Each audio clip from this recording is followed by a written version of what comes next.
Assalamualaikum warahmatullahi wabarakatuh.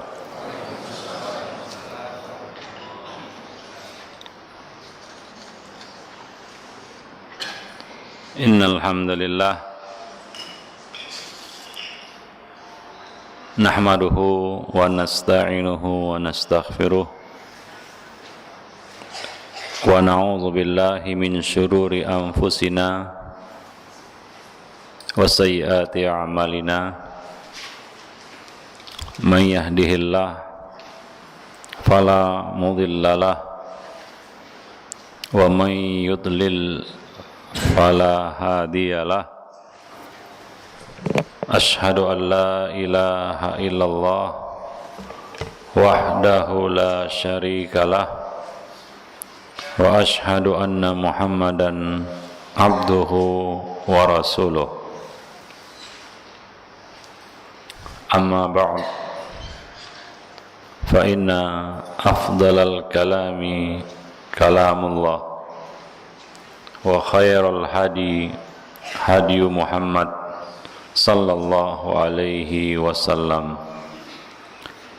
wa syarrul umur muhdasatuha wa kulla muhdasatin bid'ah wa kulla bid'atin dhalalah wa kulla dhalalatin finnar. Para jemaah kaum muslimin dan muslimat, hadirin dan hadirat rahimani wa rahimakumullah. Pertama-tama kita memanjatkan puji dan syukur pada Allah Subhanahu wa taala atas segala nikmat yang tidak akan bisa kita hitung satu persatu. Wa in ta'uddu ni'matallahi la tuhsuha. Terutama nikmat Islam dan nikmat sunnah, dua nikmat yang tidak akan bisa kita nilai dengan apapun dan tidak akan ridho kita gantikan dengan apapun. Seandainya ditukar sekalipun dengan dunia dan seisinya, tanpa nikmat Islam dan nikmat sunnah, nikmat-nikmat lainnya tidak ada artinya. Maka berbahagialah, lengkaplah sudah nikmat Allah atas seorang hamba apabila Allah telah membimbingnya kepada Islam dan sunnah. Jangan lagi dia mengeluhkan rezekinya. Tidak pantas orang yang sudah dapat nikmat Islam dan nikmat sunnah tapi masih mengeluhkan rezekinya. Maukah Allah gelontorkan rezeki tapi Allah cabut nikmat Islam dan nikmat sunnah itu? Tentunya kita tidak mau. Selawat dan salam tidak lupa kita limpahkan untuk junjungan kita, Nabi kita, teladan kita, Nabi Muhammad sallallahu alaihi wasallam, yang telah membimbing kita semua kepada al-ilmun nafi' wal amalus salih, yang telah membimbing kita kepada agama yang hak, kepada fitrah yaitu tauhid, sehingga kita dapat mengetahui mana yang hak dan mana yang batil. Kita dapat mengikuti kebenaran dan menjauhi kebatilan. Kita tahu mana yang ma'ruf dan mana yang mungkar. Kita tahu mana tauhid dan mana syirik. Kita tahu mana sunnah dan mana bid'ah. Salawat dan salam atas Nabi kita Muhammad sallallahu alaihi wasallam, yang tidak ada satu jalan pun yang membawa kita ke surga melainkan beliau telah memerintahkan kita kepadanya, dan tidak ada satu jalan pun yang membawa kita ke neraka melainkan beliau telah mencegah dan melarang kita darinya. Salawat dan salam atas Nabi kita Muhammad sallallahu alaihi wasallam yang telah mempersaudarakan kita semua di atas nikmat Allah yaitu Islam. Fa asbahtum bi ni'matihi ikhwana. Sehingga dengan nikmat Allah ini kita menjadi hamba-hamba Allah yang bersaudara. Salawat dan salam tidak lupa juga kita limpahkan untuk keluarga beliau, sahabat-sahabat beliau, dan siapa saja yang mengikuti sunnah beliau sampai hari kemudian. Jemaah yang dimuliakan Allah Subhanahu wa ta'ala, pada petang ini, sore ini, kita dapat bersama-sama berkumpul di tempat ini untuk sedikit mendalami agama kita, melaksanakan perintah Allah Subhanahu wa ta'ala, yaitu mentadabburi ayat-ayatnya. Dan pada kali ini kita akan mencoba untuk menyelami ayat-ayat kauniyah, karena ayat-ayat yang Allah turunkan kepada manusia itu ada dua macam. Yang pertama adalah ayat-ayat syariah. Itulah wahyu yang Allah turunkan kepada nabinya, baik berupa Al-Quran maupun sunnah. Yang kedua adalah ayat-ayat kauniyah, yaitu segala sesuatu yang Allah Subhanahu wa ta'ala ciptakan, makhluk-makhluk Allah Subhanahu wa ta'ala, dan kita termasuk salah satu di antaranya. Dan pembahasan kita kali ini masuk dalam perintah Allah Subhanahu wa ta'ala, falyanzuril insanu mimma khuliq. Hendaknya manusia itu memperhatikan dari apakah, dari manakah dia diciptakan, asal usul penciptaannya. Demikian pula firman Allah Subhanahu wa ta'ala, wa fi anfusikum afala tubsirun. Dan pada diri kamu terdapat tanda-tanda kebesaran Allah, ayat-ayat Allah yang akan menambah keimananmu, keyakinanmu terhadap Allah Rabbul Alamin, terhadap keesaannya, wahdaniyahnya. Afala tubsirun, tidakkah kamu memperhatikannya? Ini walaupun redaksinya tanya, tapi sebenarnya maknanya, kandungannya adalah perintah, yaitu perhatikanlah. Jadi kita memang diperintahkan oleh Allah Subhanahu wa ta'ala untuk memperhatikan ayat-ayat Allah Subhanahu wa ta'ala. Para ikhwah fiddin, jemaah yang dimuliakan Allah, para akhwat fillah, rahimani wa rahimakumullah. Salah satu ciri seorang mukmin, sifat seorang mukmin adalah dia senantiasa menjadi hamba yang berpikir. Dia gunakan akalnya untuk berpikir. Ini adalah sifat orang mukmin, jauh dari sifat lalai. Dia selalu melihat segala sesuatu itu dengan detil. Wa amma bi ni'mati rabbika fahaddis. Adapun terhadap nikmat-nikmat Allah Subhanahu wa ta'ala, fahaddis, maka sebut-sebutlah. Maksudnya apa di sini? Sering kan baca surat Ad-Duha ini? Hafal semua? Hafal? Ada yang enggak hafal surat Ad-Duha? Mudah-mudahan hafal semua. Ya Dek ya? Hafal ya? Ya, ayat terakhir adalah wa amma bi ni'mati rabbika fahaddis. Adapun terhadap nikmat-nikmat Rabbmu, fahaddis. Apa maksudnya fahaddis? Sebut-sebut. Artinya adalah lihatlah nikmat-nikmat itu dengan lebih dekat, dengan pandangan basirah, ya, dengan lebih detil lagi. Karena kalau kita melihat nikmat-nikmat Allah lebih detil lagi, lebih banyak kita akan dapat ungkap nikmat-nikmat tersebut, dan semakin terasalah bahwa syukur kita itu belumlah cukup untuk membayar segala nikmat-nikmat tersebut. Bahwa kita ini lebih banyak kufurnya daripada syukurnya. Itu kalau kita mau melihat nikmat Allah dengan lebih dekat atau dengan lebih detil. Kadang-kadang kan kita di dalam kehidupan ini cenderung lengah, melupakan, melalaikan. Sudah banyak yang kita terima, tapi terlalu banyak yang kita lupakan. Tiap hari, bahkan tiap detik dalam kehidupan kita ini, terlalu banyak nikmat-nikmat Allah yang harus kita sebut-sebut. Ikhwani fiddin ma'asyiral muslimin. Maka sifat seorang mukmin adalah dia senantiasa memperhatikan, dia senantiasa mentadabburi, dia senantiasa berpikir, merenungi, mentadabburi segala sesuatu yang menjadi tanda-tanda kekuasaan Allah.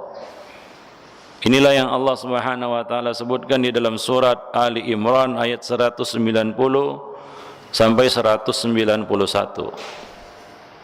Inna fi khalqis samawati wal ard wa ikhtilafil laili wan nahar la ayatil liulil albab.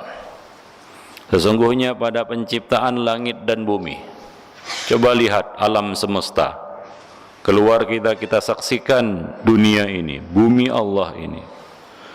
Wa ikhtilafil laili wan nahar, dan pergantian siang dan malam, waktu yang Allah perjalankan, waktu yang Allah putar. Yukawwirul laila wan nahar, Allah memutar siang dan malam.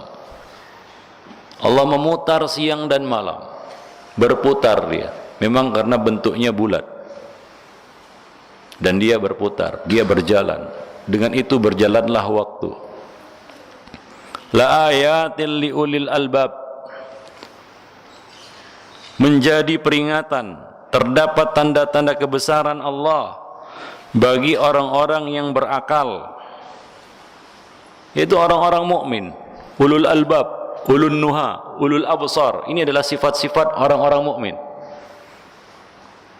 Alladzina yadhkuruna Allaha qiyaman wa qu'udan wa ala junubihim wa yatafakkaruna fi khalqis samawati wal ard, yang senantiasa mengingat Allah berdiri, duduk maupun berbaring, yaitu dalam segala kondisi. Dia tidak lepas dari tafakkur, memikirkan kebesaran Allah Subhanahu wa taala, untuk memunculkan rasa syukur, tunduk dan patuh kepada Allah, untuk merubuhkan dan meruntuhkan rasa sombong, congkak dan angkuh dalam dirinya, bahwa dia bukan apa-apa di alam semesta yang luasnya, hanya Allah yang tahu. Dia bagaikan sesuatu yang tidak ada dibandingkan dengan benda-benda langit yang besar. Bumi aja, kalau kita bandingkan dengan alam semesta yang besar ini, seolah-olah tidak eksis, tidak ada, saking kecilnya itu bumi. Bagaimana pula dengan manusia yang menghuni bumi itu? Sesuatu yang mungkin di alam semesta seperti partikel-partikel kecil yang ada di udara, dia enggak nampak tapi ada. Di udara ini ada partikel-partikel kecil, ada dia, tapi enggak nampak. Begitulah eksistensi bumi di tengah-tengah alam semesta ini. Apalagi manusianya, terlalu kecil, sangat kecil. Tidak pantas mereka menyombongkan diri, dan tidak pantas mereka mengaku sebagai Tuhan dan disembah sebagai Tuhan. Maka orang-orang yang masih menyembah makhluk itu pikirannya sangat dangkal sekali. Ikhwani fiddin ma'asyiral muslimin. Sedikit saja dia berpikir tentang alam semesta ini, dia tidak akan mau menyembah makhluk. Ikhwani fiddin ma'asyiral muslimin. Tapi begitulah syaitan menyesatkan anak manusia. Bagi orang-orang yang senantiasa berpikir, terbuka baginya ilmu pengetahuan, Allah Subhanahu wa taala perlihatkan kepadanya tanda-tanda kebesaran Allah, seperti yang dialami oleh Nabi Ibrahim. Sampailah dia pada satu kesimpulan bahwa Rabbana ma khalaqta hadza batila. Ya Allah, tidaklah Engkau ciptakan semua ini sia-sia, tidak ada artinya.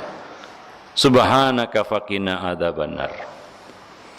Maha suci Engkau ya Allah, jagalah kami dari api neraka, dari kemarahan-Mu. Demikian ikhwani fiddin ma'asyiral muslimin rahimani wa rahimakumullah. Wa yatafakkarun, mereka senantiasa berpikir. Ya, akal yang Allah anugerahkan kepada kita ini, akal yang merupakan kekuatan manusia, karena manusia itu berkuasa menjadi khalifah di atas muka bumi ini bukan dengan kekuatannya. Kalau anggar kekuatan, ya, gorila itu lebih kuat daripada manusia.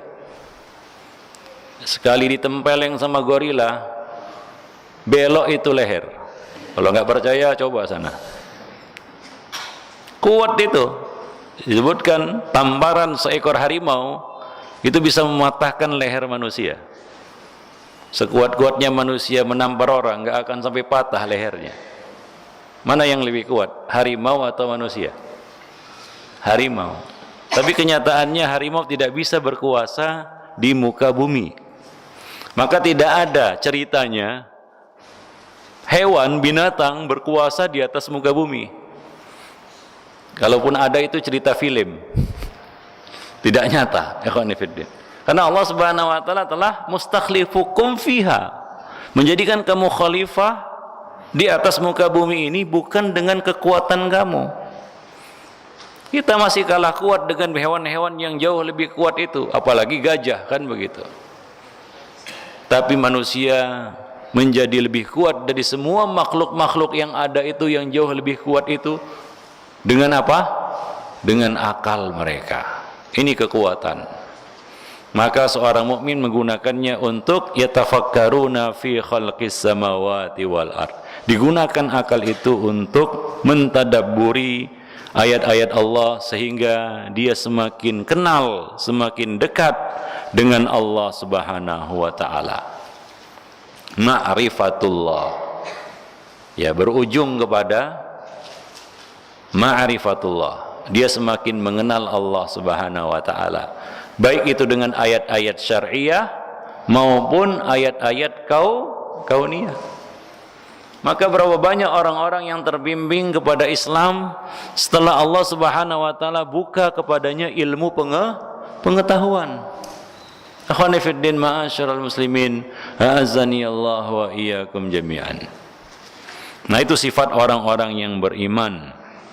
Sebaliknya, orang-orang kafir, orang-orang yang lalai, mereka tidak menggunakan akalnya untuk berpikir. Allah Subhanahu wa taala mencela orang-orang yang tidak mempergunakan akalnya untuk berpikir dan mentadabburi ayat-ayat Allah dan tidak mengambil pelajaran dari makhluk-makhluk ciptaan Allah Subhanahu wa taala. Ini sifat orang-orang yang lalai, ghafilun. Orang-orang yang tumpul akalnya, mati otaknya. Ikhwani fiddin, ma'asyiral muslimin. Allah mengatakan di dalam kitabnya surat Yusuf ayat 105, wa ka'ayyim min ayatin fis samawati wal ard yamurruna 'alaiha wa hum 'anha mu'ridun. Berapa banyak tanda-tanda kebesaran Allah di langit dan di bumi yang mereka saksikan, namun mereka berpaling darinya.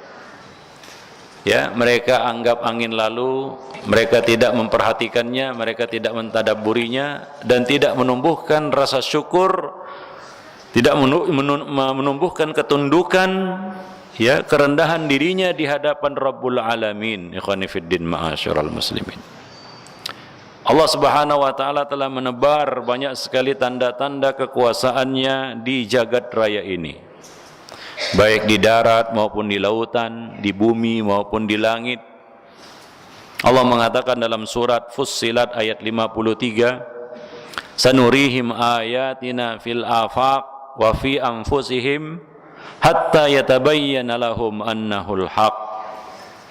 Kami akan memperlihatkan kepada mereka tanda-tanda kebesaran kami. Di mana? Fil afaq, di segala ufuk.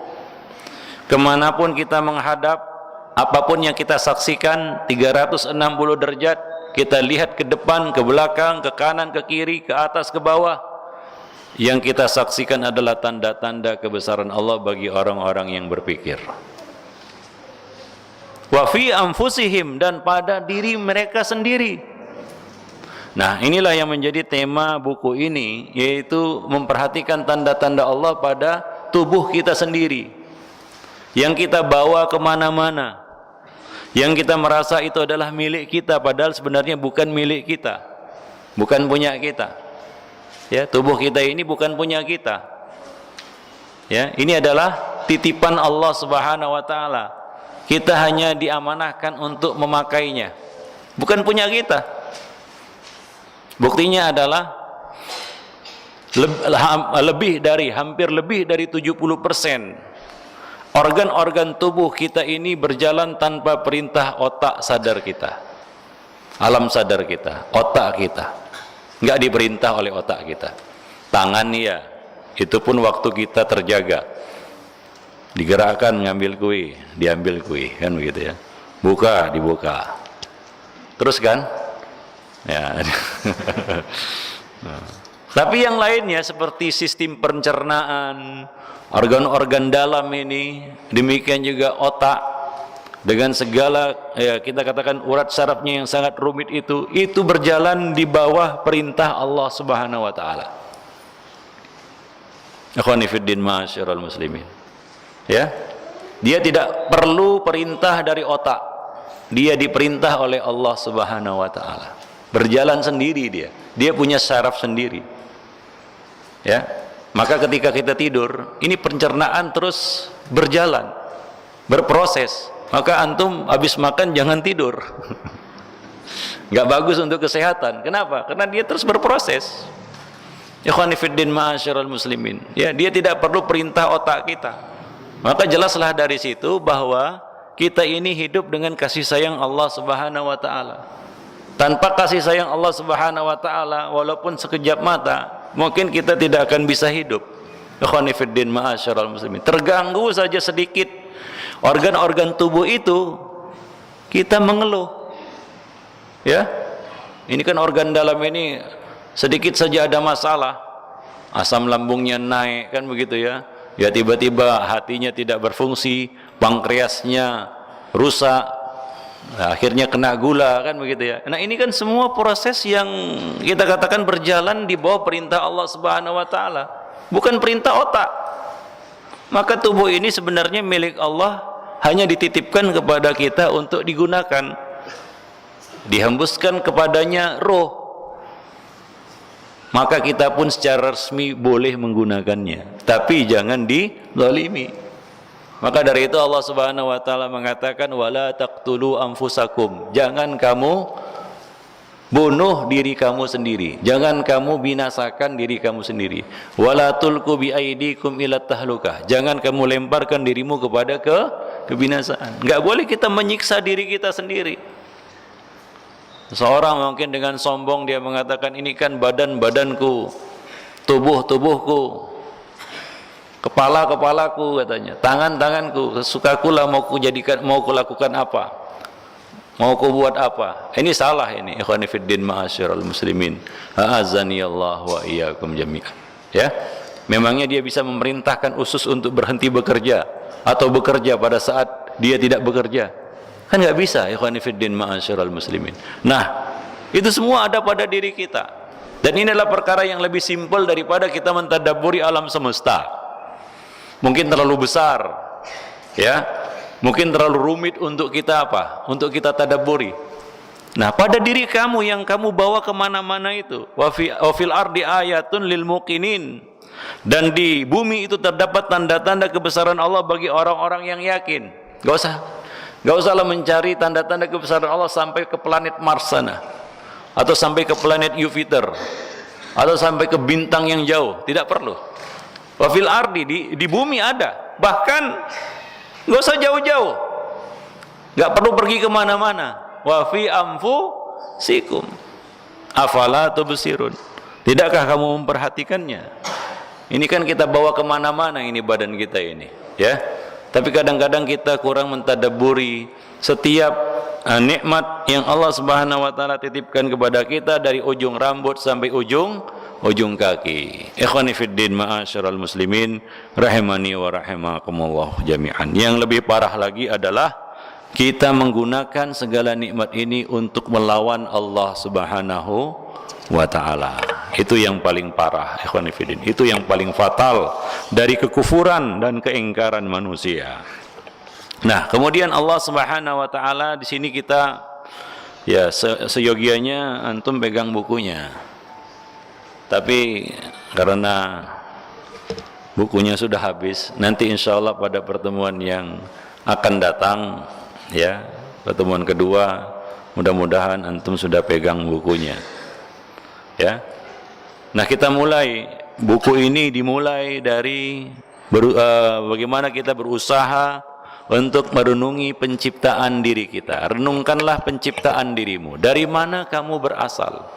Pernahkah pertanyaan itu terlintas di dalam pikiran kita? Dari manakah aku berasal? Bagaimana aku bisa menjadi seorang anak manusia seperti sekarang ini? Ya, menjadi seorang manusia yang sombong seperti ini. Ya, yang congkak, yang angkuh, suka melawan Allah Subhanahu wa taala seperti ini. Dulu aku bagaimana? Allah Subhanahu wa taala mengatakan falyanzuril insanu mimma khuliq. Maka hendaklah manusia itu memperhatikan dari apa dia diciptakan, yaitu memperhatikan asal usul penciptaan dirinya, untuk meruntuhkan kesombongannya, kecongkakannya dan kedurhakaannya kepada Rabbul Alamin, pencipta yang telah menciptakan dirinya, yang telah merangkai tubuhnya itu. Nikmat yang Allah Subhanahu wa taala berikan kepadanya luar biasa. Allah jadikan dia fi ahsani taqwim, dalam sebaik-baik bentuk. Ya, sampai sekarang ini enggak ada manusia yang bisa merubah bentuk manusia. Ini kayaknya mata salah letak ini. Seharusnya satu di depan, satu di belakang. Ada yang punya pikiran seperti itu. Kira-kira kalau lah dibikin seperti itu, bagaimana bentuk manusia? Aneh kan? Coba di rumah, pulang ke rumah, kita bercermin, kita berdiri di depan cermin. Coba lihat bagaimana indahnya ciptaan Allah. Ya, tidak ada yang sama, tidak ada manusia yang double, mulai dari Adam sampai manusia terakhir. Ya, nggak ada yang double ini. Artinya kembar pun nggak double sebenarnya. Berbeda itu. Walaupun kembar, kata orang bak pinang dibelah dua, dibelah tiga, dibelah empat, dibelah berapapun. Ya, tetap ada perbedaan antara satu orang dengan orang yang lain, walaupun orang itu kembar, apalagi enggak kembar. Ikhwani fiddin ma'asyiral muslimin, a'azzani Allah wa iyyakum jami'an. Allah Subhanahu wa taala telah menjelaskan dalam surat Al-Hajj ayat 5. Allah Subhanahu wa taala menceritakan secara global, ya, dan secara detail penciptaan manusia. Ya ayuhan nas, in kuntum fi raibim minal ba's. Wahai manusia, jika kamu ragu tentang kebangkitan, yaitu kamu akan diciptakan sekali lagi, ada kehidupan kedua setelah kehidupan pertama ini. Fa inna khalaqnakum min turabin. Sesungguhnya kami ciptakan kamu dari tanah. Itulah unsur penciptaan manusia, dari tanah. Tanah yang kita injak-injak setiap hari, dari situlah kita berasal. Thumma min nutfah, kemudian dari tanah itu diproses menjadi setetes air mani. Ya, saripati makanan yang dimakan oleh ayah ibu kita menjadi setetes mani yang kemudian tertumpah ke rahim, di rahim diproses dari nutfah menjadi alaqah, thumma min alaqah, dari air mani yang putih menjadi segumpal darah yang merah. Sangat berbeda, ya, antara merah dan putih, kan begitu ya. Begitu prosesnya Allah Subhanahu wa taala buat bagi kamu. Thumma min mudghah, kemudian menjadi segumpal daging. Mukhallaqatin wa ghairi mukhallaqah. Mukhallaqah yang sempurna kejadiannya dan yang tidak sempurna.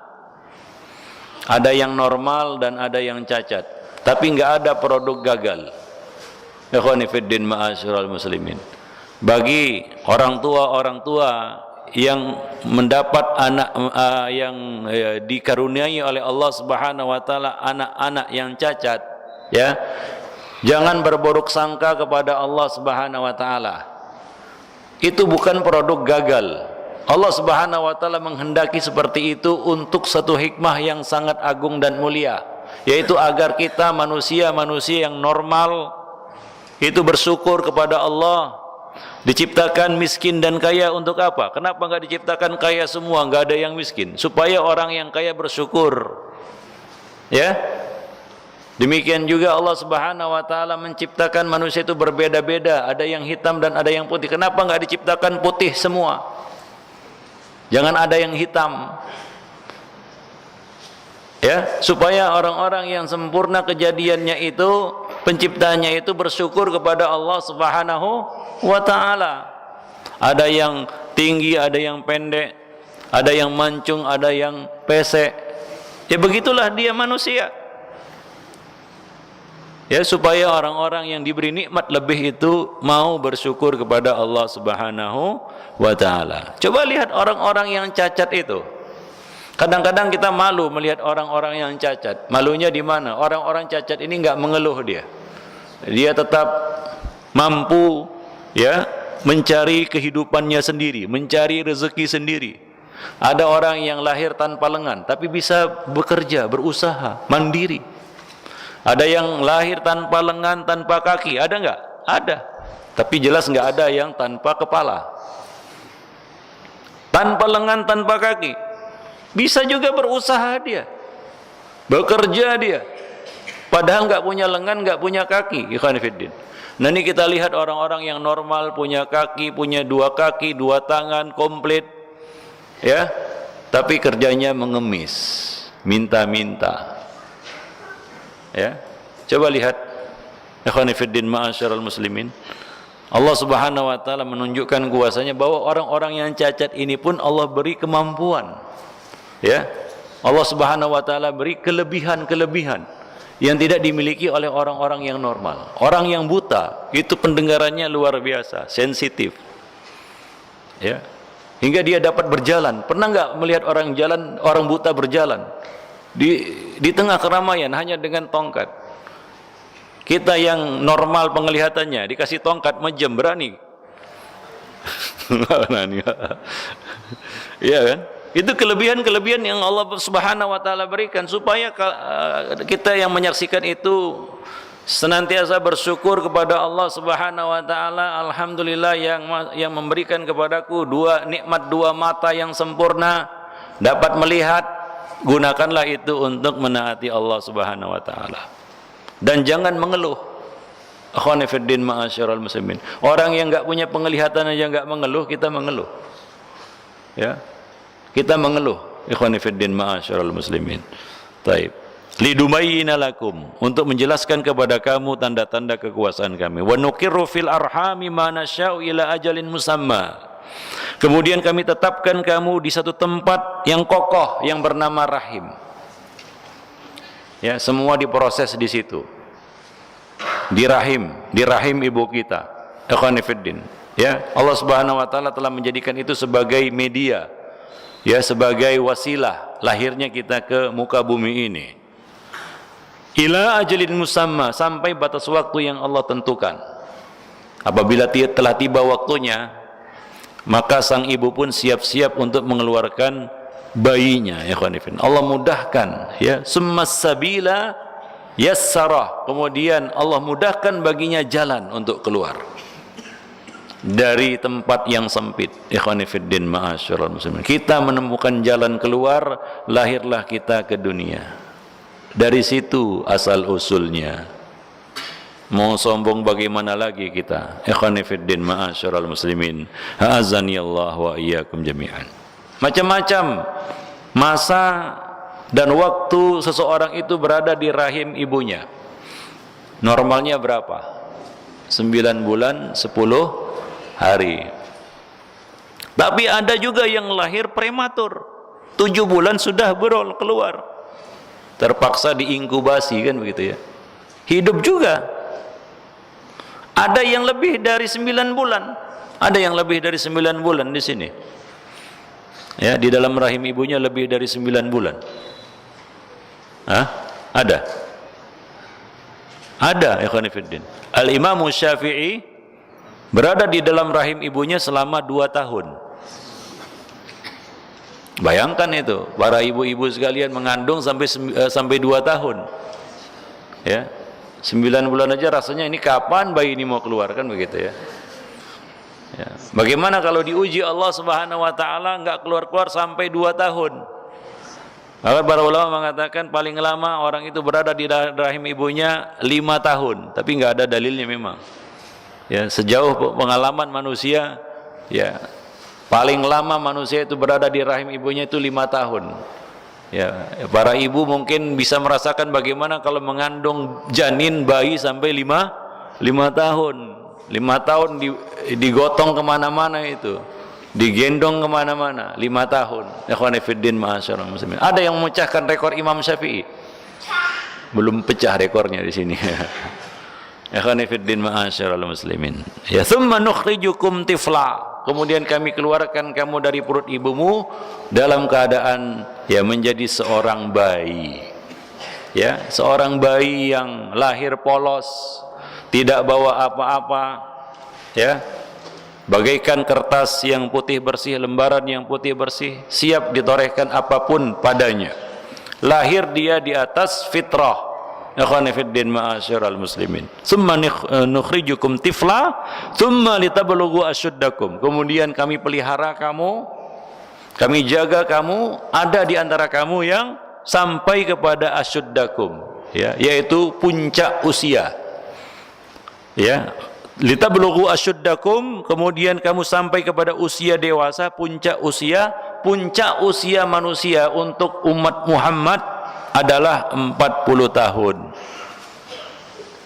Ya, arba'ina sanah. 40 tahun itu adalah puncak usia. Selebihnya itu tinggal turunnya. Ya, dan ini kenyataan. Kalau antum sudah 40 tahun, ya, ke atas itu sudah muncul itu asam urat, gula darah, kolesterol, ya, osteoporosis, kan begitu ya. Sudah banyak lupanya, sudah mulai berkurang, melemah fungsi-fungsi tubuh. Itu 40 tahun ke atas itu. Itulah dia puncak usia umat Muhammad. Dan kita harus bersyukur menjadi umat Muhammad. Kita ini seperti seorang pegawai yang kerjanya singkat tapi gajinya besar. Itu umat Muhammad. Maka bersyukurlah kepada Allah kita jadi umat Muhammad. Umur umat Muhammad berapa? Ya seperti Nabi mereka Muhammad sallallahu alaihi wasallam, 60 tahunan, 60 sampai 70 tahun. 60 tahun ke atas itu sudah usia lanjut. Ya, sudah usia lanjut itu. Tinggal nunggu panggilan. Camat, calon mati, kan begitu. Ya seperti itu. Ikhwani fiddin ma'asyiral muslimin. Ya, tubuh ini tidak akan mampu bertahan lebih dari 60-70 tahun. Ya, ada yang dapat bonus sampai 80 tahun, itu pun sudah paten. Itu pun sudah hebat, kan begitu ya. Kalau dia dapat bonus sebanyak itu. Itu pun selebihnya sudah berdoanya apa? Kapan aku mati, katanya, kan begitu. Ini nggak mampu dia untuk bertahan lebih dari itu. Karena kita bukan umat nabi-nabi sebelumnya seperti umat Nabi Nuh. Umat Nabi Nuh itu usianya sampai ribuan tahun, 1000 tahun.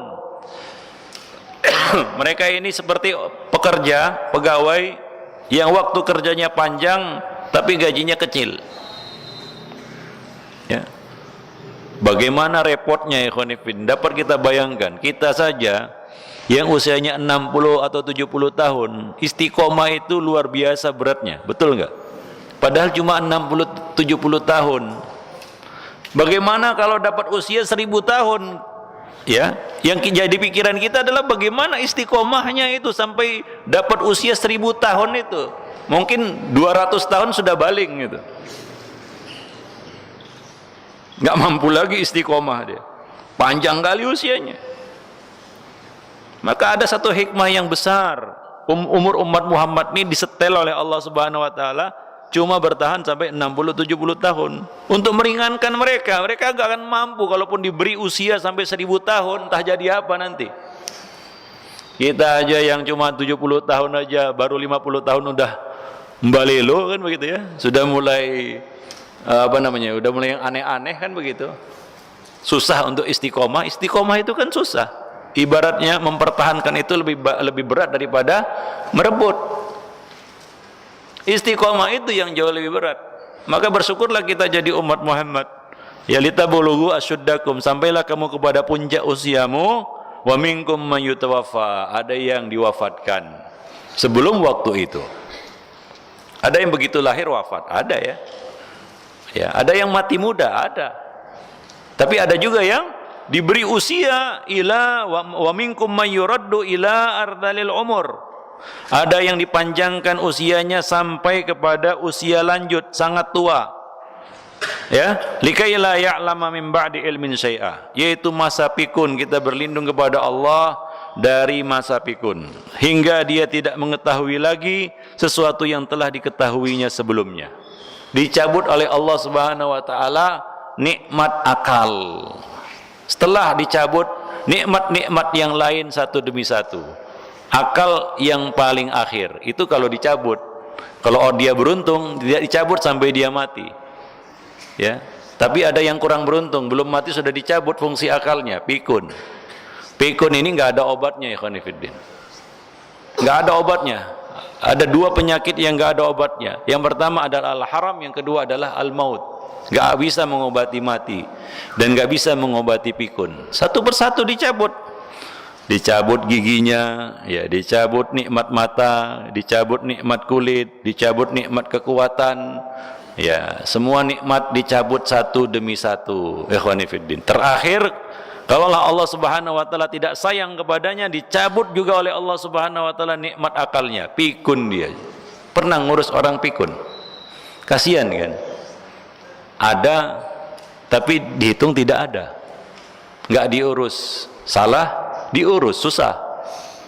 Nah, itu orang pikun itu, kasihan itu. Ikhwan fillah ma'asyiral muslimin, maka Nabi berlindung dari usia pikun. Banyak-banyaklah meminta kepada Allah, Allahumma inni a'udzubika minal haram. Ya Allah, aku berlindung kepadamu dari apa? Al-haram. Ya, dan salah satu perkara yang kita berlindung kepadanya adalah min su'il kibar, dari keburukan kibar, yaitu masa tua. Keburukan masa tua itu apa? Yaitu pikun itu. Ikhwani fiddin ma'asyiral muslimin, azani Allah wa iyyakum jami'an. Nah, itulah dia kehidupan manusia. Ya. Enggak ada yang keluar dari sunnatullah itu, dan enggak ada yang mampu keluar dari aturan ini. Bagaimanapun tingginya ilmu manusia, sampai sekarang orang-orang itu berusaha untuk apa? Untuk mencari obat kematian. Ya, bagaimana manusia itu supaya enggak mati-mati dia? Ternyata enggak bisa, ya ikhwani fiddin ma'asyiral muslimin. Enggak berubah-ubah, ternyata enggak bisa juga.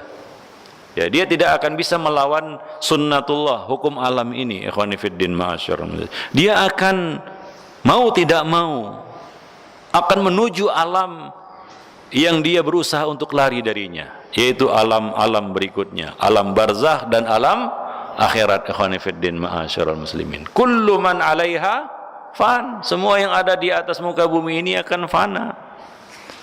Dan Allah mengatakan kullu nafsin dha'iqatul maut, setiap jiwa pasti akan merasakan maut. Nah, ini ada masanya, itulah kita. Maka coba perhatikan penciptaan manusia. Ya, dari ujung rambut sampai ujung kaki, dari awal mulanya sampai pada akhirnya. Sampailah kita kepada kesimpulan, minha khalaqnakum wa fiha nu'idukum wa minha nukhrijukum taratan ukhra. Dari tanah itu kami ciptakan kamu, ke tanah itu kami kembalikan kamu, dan dari tanah itu pula kami bangkitkan kamu sekali lagi. Ikhwani fiddin ma'asyarallah. Ya, Adam min turab, kullukum min Adam wa Adam min turab. Semua kamu adalah anak Adam, dan Adam itu asalnya dari tanah. Ikhwani fiddin ma'asyiral muslimin. Maka orang-orang kafir yang menyesali hidup jadi manusia, dia berandai-andai pada hari kiamat. Ya yaqulul kafiru ya laitani kuntu turaba.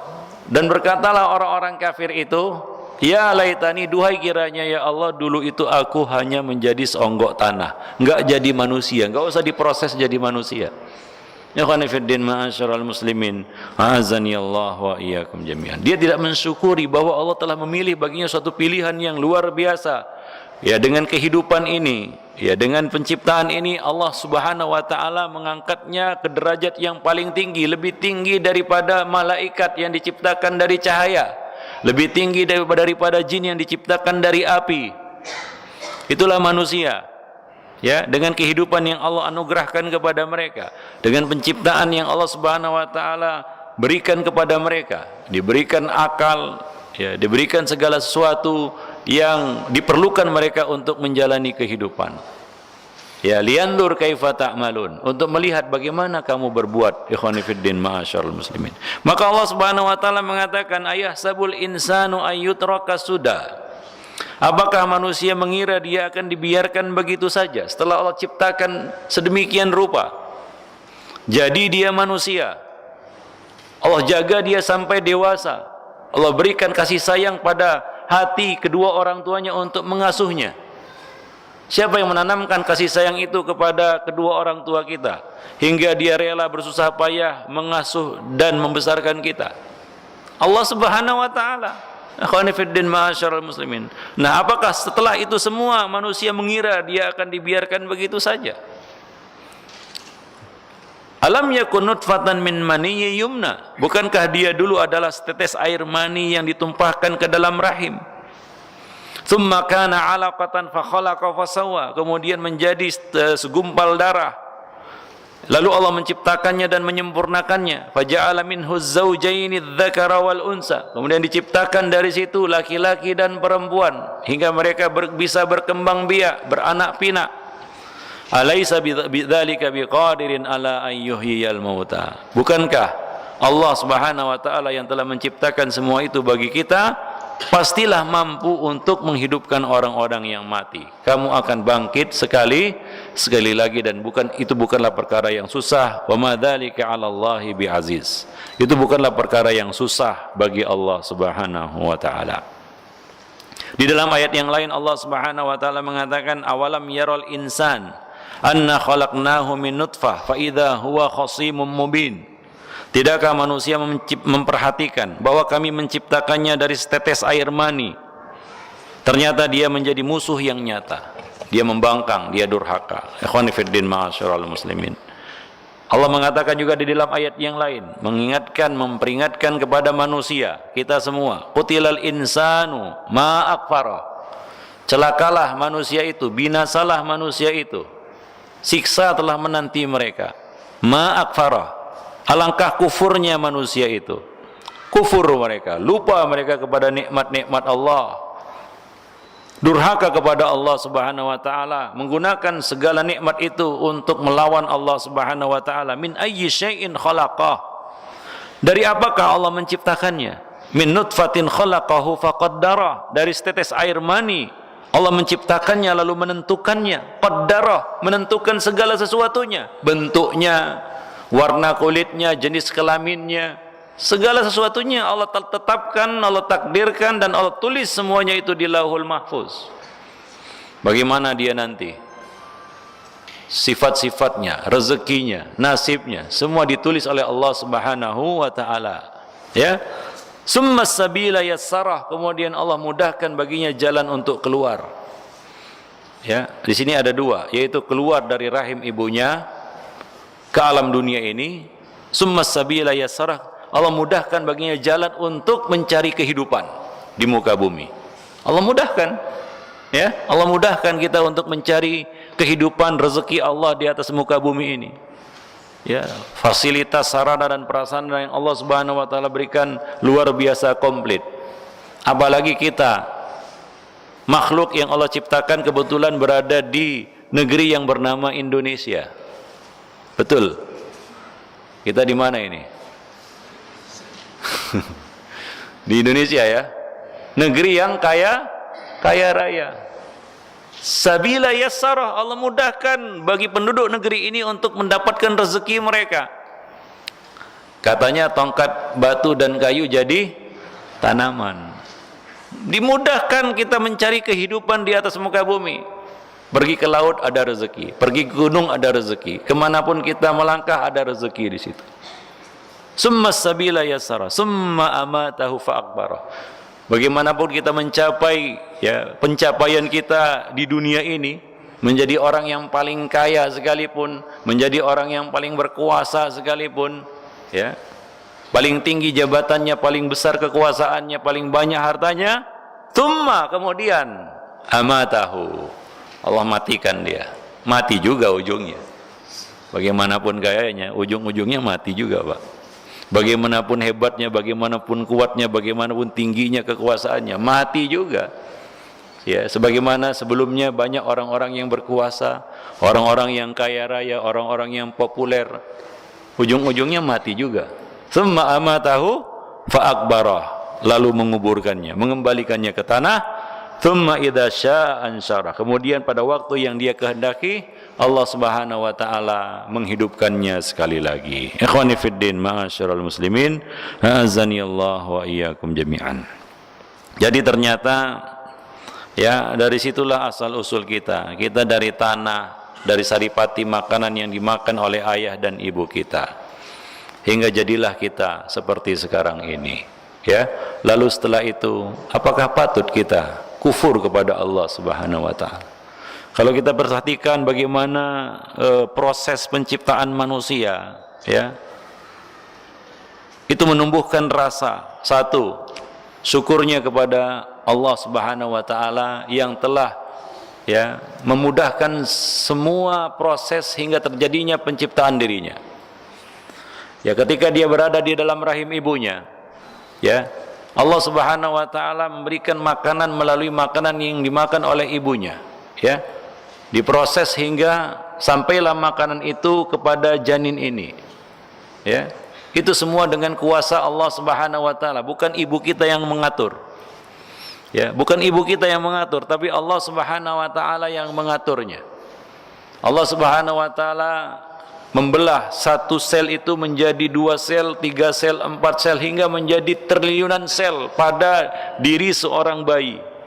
Tapi Allah Subhanahu wa taala mengendalikan perkembangan sel ini hingga tidak liar terlalu banyak, hingga membesar dan akan menyiksa dan menyakiti ibu yang mengandungnya. Bayangkan kalau janin itu, bayi itu terus menerus berkembang selnya hingga menjadi besar, tidak terkendali. Allah Subhanahu wa taala yang mengaturnya. Demikian ikhwani fiddin, masyaallah. Maka tumbuhlah rasa kita katakan syukur kita, ketundukan kita kepada Rabbul Alamin yang telah mengatur itu semua. Dan tumbuhlah rasa kita katakan syukur kita kepada kedua orang tua kita yang telah bersusah payah, mulai dari khususnya ibu, maka dari itu ketika Nabi ditanya siapakah orang yang paling layak untuk aku berbakti kepadanya, Nabi mengatakan ibumu. Lalu siapa? Ibu. Lalu siapa? Ibu juga. Baru yang keempat siapa? Ayah. Karena perjuangan seorang ibu, mulai dari mengandung, mulai dari bulan pertama, ada istilahnya apa? Istilahnya apa ibu-ibu sekalian? Kalau orang hamil itu ngidam namanya. Itu luar biasa itu, tersiksa itu. Ikhwani fiddin, berat itu, muntah-muntah kan begitu pusing-pusing, ini makan nggak enak, tidur nggak nyenyak, itu awal kehamilan itu, bulan-bulan pertama itu. Makin lama makin membesar, makin berat, terhalang dari berbagai aktivitasnya. Ikhwani fiddin, dia berhati-hati menjaga dan membawa janinnya. Jadi perjuangan seorang ibu mengandung anak yang ada di dalam rahimnya itu luar biasa. Maka Allah Subhanahu wa taala memberikan hak kedua orang tua ini sangat besar. Perintah Allah setelah bertauhid kepadanya adalah apa? Wabil walidaini ihsana. Karena jasa mereka itu tidak bisa kita nilai dengan apapun. Ya, Allah Subhanahu wa taala telah menakdirkan, telah menetapkan bahwa kedua orang tua kita itu bagaimanapun keadaan mereka sebagai sebab, wasilah, jalan bagi kita untuk lahir ke dunia. Maka ya kenalilah, ketahuilah hak-hak kedua orang tua kita dan berbaktilah kepada kedua orang tua kita. Kalau kita lihat di sini bagaimana penciptaan manusia, ya mulai dari ya kita katakan satu spermatozoa yang kecil, ya, yang berenang menuju tempatnya, kan begitu ya. Kemudian sampailah ke rahim, berkembang membesar bulan demi bulan, ya. Ibu mengandung dengan susah payah, wahnan ala wahnin, dengan segala kesusah payahan. Maka di situ muncullah rasa berterima kasih kita kepada kedua orang tua kita. Ya, bahwa jasa mereka, apa yang telah mereka berikan kepada kita itu enggak akan bisa dibayar dengan apapun.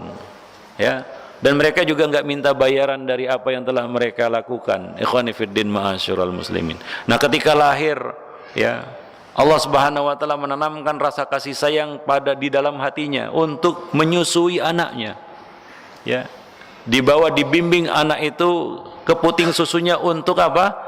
Untuk menyusu, untuk makan dari makanan yang Allah Subhanahu wa taala titipkan melalui dirinya. Makanan si bayi ini Allah titipkan kepada siapa? Kepada ibunya. Ikhwani fiddin ma'asyiral muslimin azani Allah wa iyyakum jami'an. Maka bersyukurlah wahai hamba Allah Subhanahu wa taala, ya. Banyak nikmat-nikmat sebenarnya yang kita ingkari dan tidak kita syukuri. Nah, coba lihat tubuh kita ini. Tubuh kita ini mayoritas atau kebanyakannya adalah air. Karena Allah Subhanahu wa taala menciptakan kita terdiri dari unsur air. Air adalah unsur yang paling dominan pada diri kita. Ikhwani fiddin ma'asyiral muslimin. Allah mengatakan wallahu khalaqa kulla dabatin min ma'. Allah Subhanahu wa taala menciptakan semua binatang ataupun makhluk yang melata di muka bumi ini min ma, dari air, termasuk kita. Mani, ya, makanan yang dimakan oleh orang tua kita, ayah dan ibu kita, itu diproses menjadi satu benda cair yang namanya mani. Mani itu cair atau padat? Cair. Ya.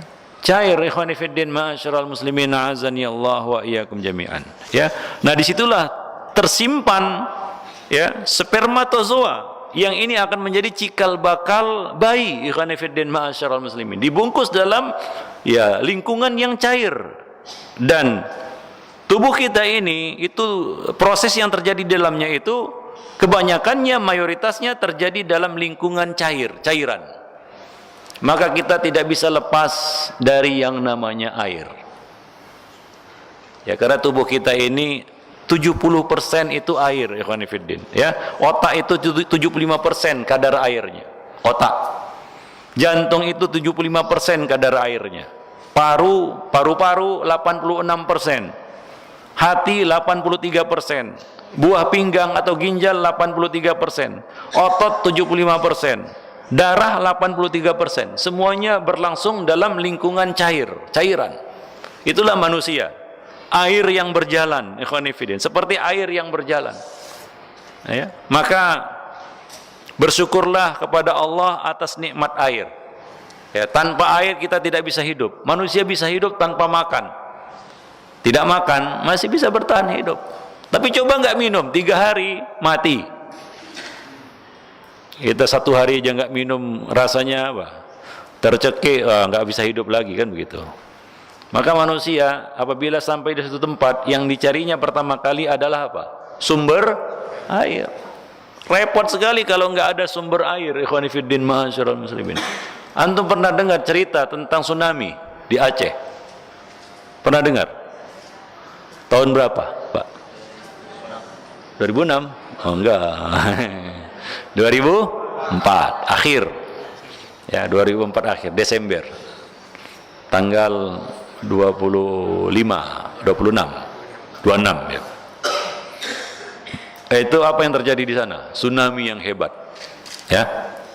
Air laut naik ke daratan, Ya, sehingga kapal yang ada di laut itu pindah ke darat. Itu bencana tsunami itu merupakan bencana yang besar, ikhwan fillah, musibah kemanusiaan, kan begitu ya. Itu adalah salah satu di antara tanda-tanda kekuasaan Allah Subhanahu wa taala. Ya, wa idzal biharu fujirat, dan ketika bihar, air laut itu diluapkan oleh Allah Subhanahu wa taala, itu pada hari kiamat. Ya, belum kiamat aja itu sudah seperti kiamat, kan begitu ya. Coba tanya kepada orang-orang yang mengalaminya, seperti kiamat. Ya. Apa yang terjadi pada saat itu? Ya, kita datang ke sana, kita lihat perkara yang paling berat bagi mereka saat itu adalah ya, rusaknya sumber-sumber air bersih. Karena air laut naik ke daratan, sumur semua rusak, nggak ada air bersih. Bagaimana manusia dahaga, ya, tanpa harapan, berjalan ke sana kemari, nggak tentu arah, ya, nggak tahu di mana tempat tinggalnya, dan nggak sadar apa yang baru saja terjadi. Ditambah lagi apa? Nggak ada air bersih. Maka air bersih waktu itu adalah perkara yang sangat mereka perlukan. Ya, kalau dibagikan Indomie sama Aqua, mereka akan lebih pilih Aqua daripada Indomie. Untuk apa Indomie, kan gitu ya? Yang penting air. Itu membuktikan bahwa hidup manusia itu nggak bisa lepas dari air. Maka jangan buang-buang air. Ya, jangan buang-buang air, jangan mubazir menggunakan air. Bahkan di dalam wudu, walaupun di pinggir sungai, jangan kamu berlebih-lebihan, mubazir, membuang-buang air. Allah Subhanahu wa taala mengatakan, afara'aitumul ma'alladzi tashrabun, tidakkah kamu lihat air yang kamu minum? A antum anzaltumuhu minal muzni am nahnul munzilun, apakah kamu yang menurunkannya dari awan ataukah kami yang menurunkannya? Lau nasya'u ja'alnahu ujajan falaula tashkurun, kalau kami kehendaki niscaya kami akan menjadikannya asin, karena itu memang berasal dari laut. Air laut yang diuapkan ke atas dibawa oleh angin dalam bentuk gumpalan awan. Kalau Allah berkehendak bisa saja tidak diproses menjadi air yang tawar, turun tetap asin. Bagaimana kalau kita dahaga minum air asin, air laut, apa yang terjadi? Makin haus, bukan makin hilang dahaganya, tapi makin bertambah dahaganya. Tercekik leher kita, lengket itu leher, kerongkongan itu tercekik mati. Ikhwani fiddin, ma'asyiral muslimin. Begitulah. Tapi Allah Subhanahu wa taala berkuasa, maha kuasa, maha pengasih kepada makhluknya, ciptaannya. Ya, itulah sifat Allah Subhanahu wa taala, Ar-Rahman, Ar-Rahim. Ya, Allah jadikan dia tawar, turun tawar. Hingga hujan di gunung disimpan di dalam tanah, diresapkan ke dalam tanah dan menjadi sumber ya air bersih bagi manusia. Ini kan, ini dari mana ini air ini? Dari sumber mata air kan? Di mana? Di gunung ya. Ya. Gunung itu dari mana dapat sumber air? Dari atas, dari langit. Itu dari awan, dari hujan yang Allah tuh turunkan. Coba nggak hujan-hujan, kering semua sumur. Ini pun jadi mahal. Akhwani fiddin, ma'asyiral muslimin. Falaula tashkurun, tidakkah kamu bersyukur terhadap nikmat-nikmat Allah Subhanahu wa taala? Akhwani fiddin, ma'asyiral muslimin. Maka coba lihat bagaimana Islam mengajarkan kepada kita untuk berhemat air dan tidak buang-buang air. Salah satu contohnya adalah kalau ada lalat jatuh pada minuman kamu. Ini minuman, nggak ada lalatnya, tapi anggap aja ada lalat jatuh ke situ. Apa yang kita lakukan? Dibuang kah? Wah, ini ada lalat nih, udahlah dibuang aja. Dibuang kah atau diminum? Hah? Iya, diminum. Cuma ya ada cara untuk menetralisir racun yang dibawa oleh lalat itu. Nabi mengatakan, ya, hendaklah kamu celupkan lalat itu karena pada salah satu sayapnya ada racun dan sayap yang lain ada penawarnya. Dicelupkan, dibuang lalatnya, diminum airnya.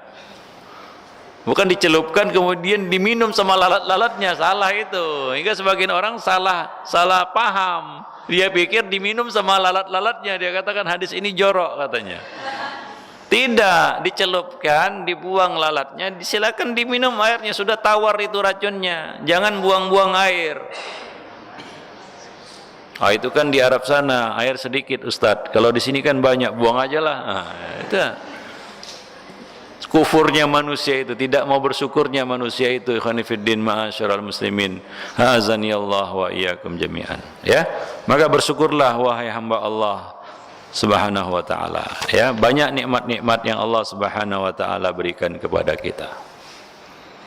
Tadi kita sebutkan bahwa manusia ini berasal dari setetes air mani. Diulang-ulang penyebutannya di dalam Al-Qur'an, ya kan? Min nutfah, min nutfah, min nutfah, kan begitu. Dari setetes air mani, mimma'in mahin, dari air yang hina. Ya, yaitu air mani. Ikhwani fiddin ma'asyiral muslimin. Banyak ayat-ayat yang menyebutkan bahwa kita ini diciptakan dari air yang hina, yaitu mani. Setetes air mani. Alam nakhluqkum mimma'in mahin.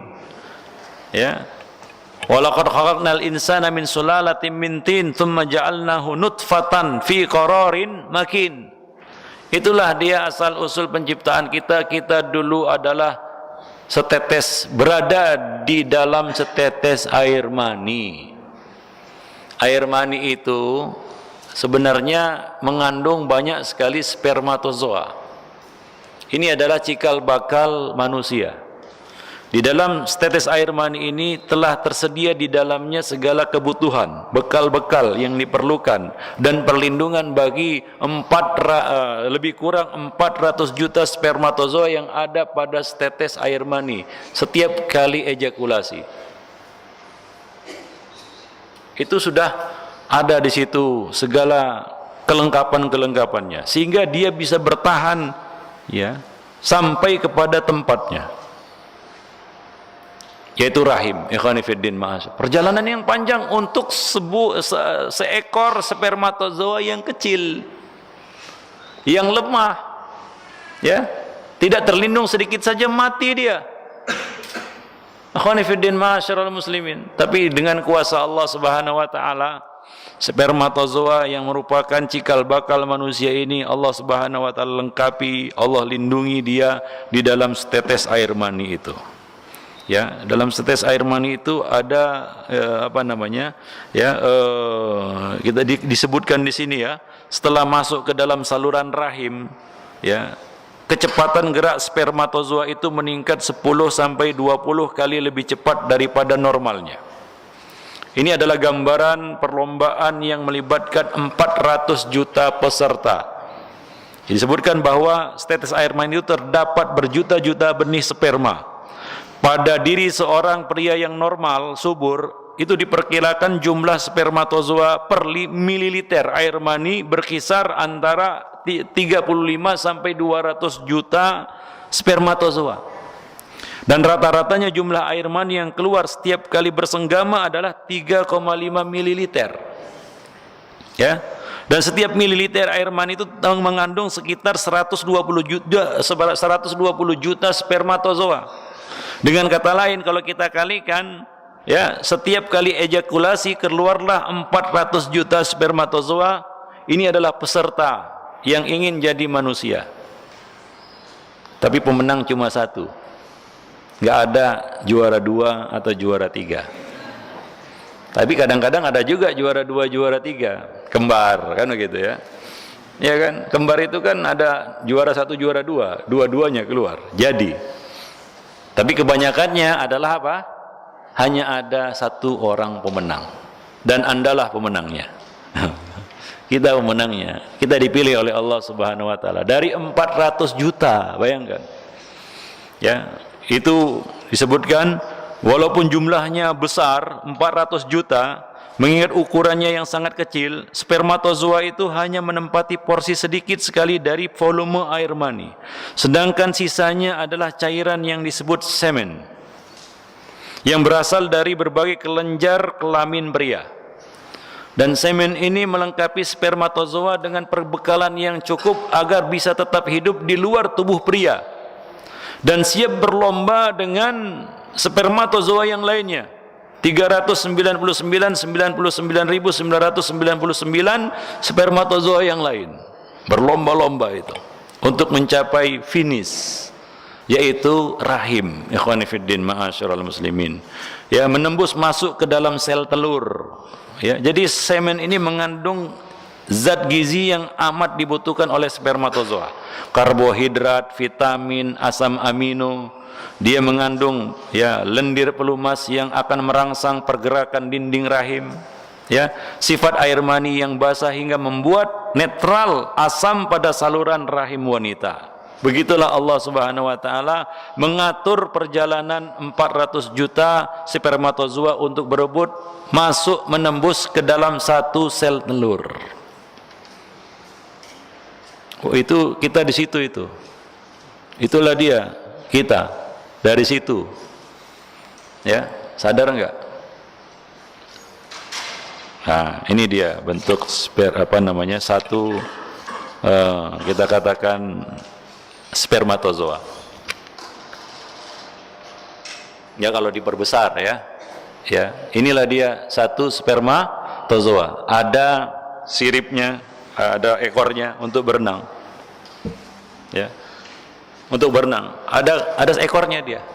Dan kecepatannya berenang itu, ya, disebutkan di dalam buku ini, ya, sejauh 12 cm dalam waktu atau durasi 1 menit. 12 cm dalam waktu 1 menit. Ya, memang bentuknya kecil, ya. Dia kecil, maka dia bisa berjalan 12 cm dalam waktu 1 menit. Ini jika dibandingkan, maka perjalanan ini setara dengan seorang dewasa yang berlari sejauh 80 km dalam waktu 1 jam. Ya, maklumlah, kan sperma itu kecil sekali. Untuk dapat 12 cm dalam waktu 1 menit itu sudah luar biasa. Sama setara dengan apa? Seorang dewasa yang berlari sejauh 80 km dalam waktu 1 jam. Tapi benda yang kecil ini, sebuah spermatozoa itu tangguhnya air mani, khonifiddin ma'asyiral muslimin. Ya, dia mampu sampai ke tempatnya. Ya, dia mampu sampai ke tempatnya. Dia mampu untuk bertemu dengan sel telur hingga terjadilah pembuahan dan jadilah anak manusia. Wa huwa alladzi yusawwirukum fil arhami kaifa yasha, dan dialah yang membentuk kamu di dalam rahim menurut apa yang dia kehendaki.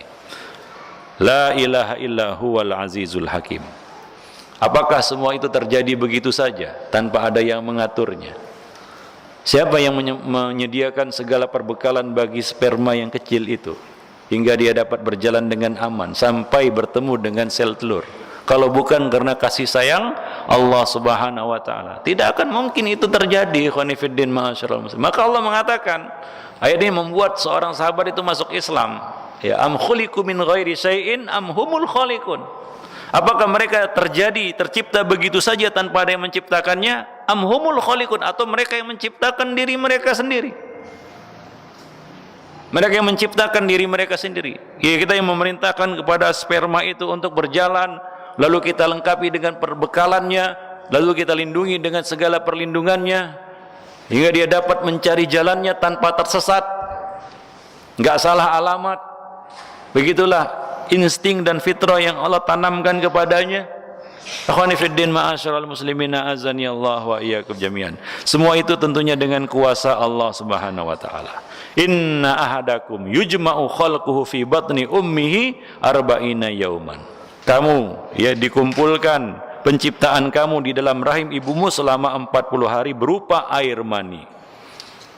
Dia dapat bertahan 40 hari dalam bentuk air mani, nutfah, ikhwani fiddin ma'asyiral muslimin, sebelum dia berkembang menjadi segumpal darah, sekerat daging, dilengkapi dengan tulang belulang, akhirnya jadilah manusia. Ya. Jadi kalau seperti itulah ternyata asal usul penciptaan kita, nggak pantas kita ini menyombongkan kekuatan kita. Ya, apa hebatnya manusia? Dari situ dia berasal. Dia akan kembali, summa amatahu fa akbara. Setelah itu selesai urusannya, mati dia. Fa akbara, dan dikuburkan, masuk kembali ke dalam tanah, diinjak-injak. Akhwani fiddin ma'asyiral muslimin. Ya, tapi coba lihat luar biasanya pertumbuhan sel itu, ya. Dari satu benda yang kecil seperti ini, ikhwani fiddin ma'asyiral muslimin, ya, dia terus berkembang biak, ya, hingga menjadi jumlahnya mencapai 100 triliun sel yang ada pada seorang bayi yang lahir.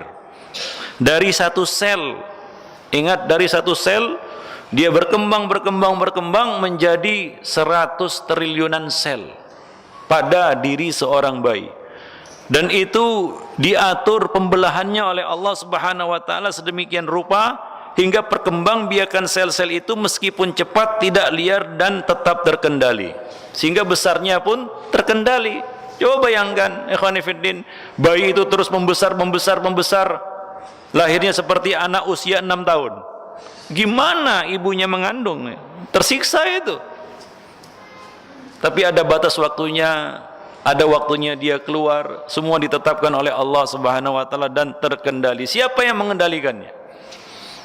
Allah Subhanahu wa ta'ala. Ini membuktikan bahwa tidak mungkin itu semua terjadi tanpa ada campur tangan Rabb yang maha kuasa. Ikhwani fiddin ma'asyiral muslimin. Jelaslah bahwa kita ini bukan apa-apa dan kita ini bukan punya kita. Diri kita ini bukan punya kita. Ini adalah ciptaan Allah Subhanahu wa ta'ala. Ini adalah titipan Allah Subhanahu wa ta'ala. Dan satu spermatozoa seperti ini sudah dilengkapi dengan segala macam kelengkapannya, termasuk sifat-sifat yang ada di dalamnya, sifat genetikanya, bagaimana nanti dia lahirnya, ya, bagaimana karakternya, sifatnya, itu semua sudah tertanam, ada memorinya di sini. Dan satu spermatozoa, dan setiap spermatozoa itu dia sudah dilengkapi dengan fitrah, yaitu la ilaha illallah. Ada sudah tertanam memori la ilaha illallah di sini. Ini yang akan dibawa lahir. Kullu mauludin yuladu alal fitrah. Allah mengingatkan, wa id akhadha rabbuka min bani adama min dhuhurihim dzurriyyatahum wa ashhadahum ala anfusihim alastu bi rabbikum qalu bala syahidna. Kita telah bersaksi di hadapan Allah la ilaha illallah, dan itu Allah tanamkan pada setiap spermatozoa, lah jadi maupun gak jadi. Maka ketika dia jadi, berkembang biak menjadi seorang anak manusia di dalam rahim ibunya, ketika dia lahir keluar dari rahim ibunya, dia membawa memori itu, yaitu la ilaha illallah. Dari ayah ibu bagaimanapun dia lahir, walaupun dari ayah ibu yang paling kufur sekalipun, dia lahir di atas fitrah. Inni khalaqtu ibadi hunafa. Aku ciptakan hamba-hambaku itu hunafa, hanif. Hanif artinya apa? Di atas fitrah, tauhid. Fajtalat humus syayatin. Akan tetapi ya, orang tuanya lah, setan-setan lah yang menyelewengkannya, membelokkannya dari fitrahnya itu, ya, mengeluarkannya dari fitrahnya itu. Ikhwan fiddin ma'asyiral muslimin, a'azzani Allah wa iyyakum jami'an.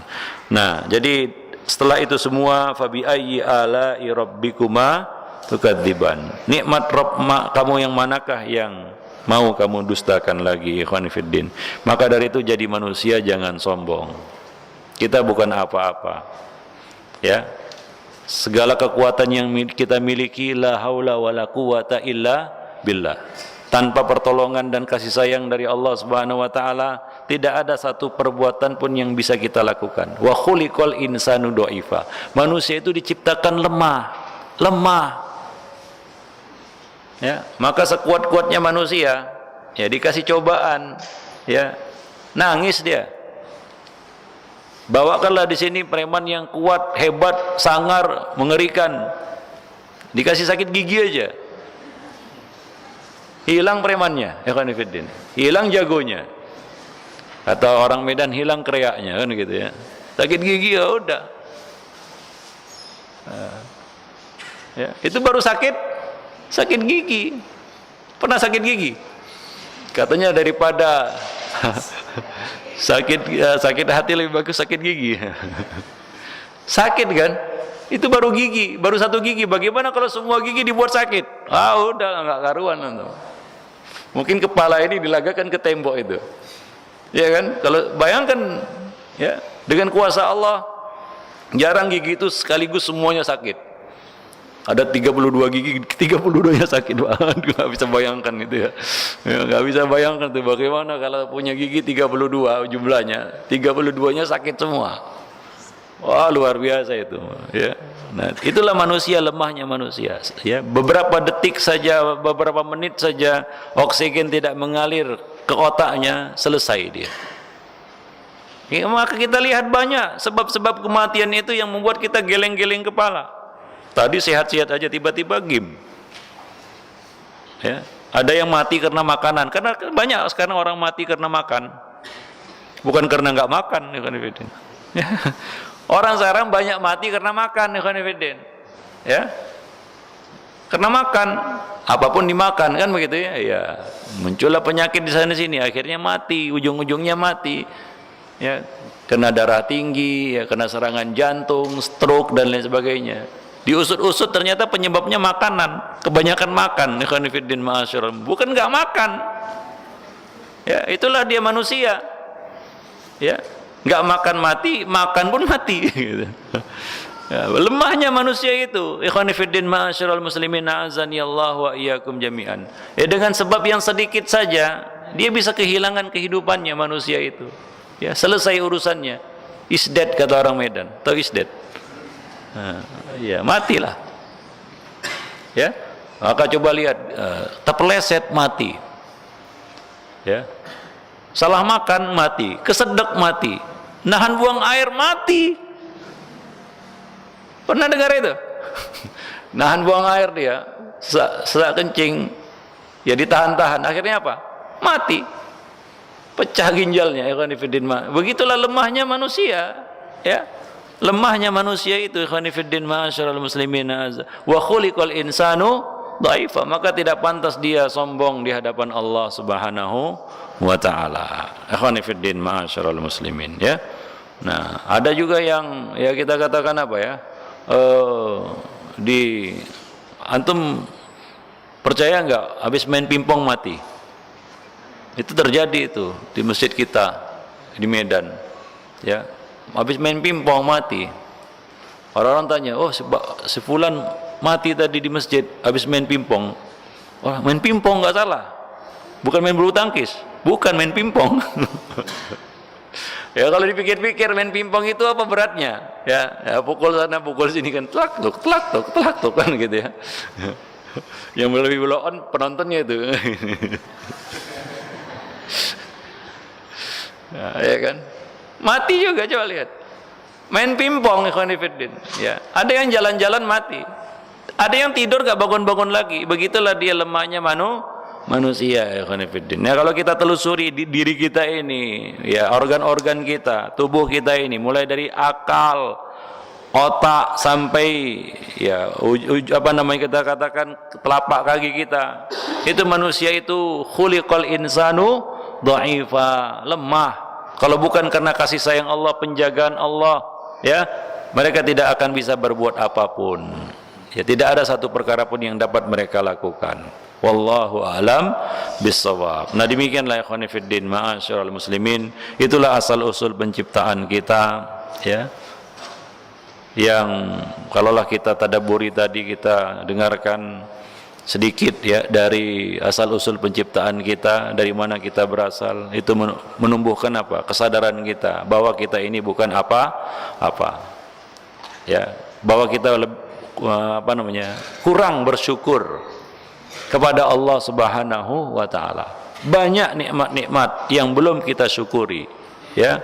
Dan kita masih lalai dan menggunakan nikmat-nikmat itu untuk melawan Allah Subhanahu wa taala. Wallahu a'lam bissawab. Nah, insyaallah ini masih panjang ini buku. Ini masih asal usul penciptaan. Ya, sebenarnya itu dimulai dari pembahasannya pada tubuh manusia ini akal.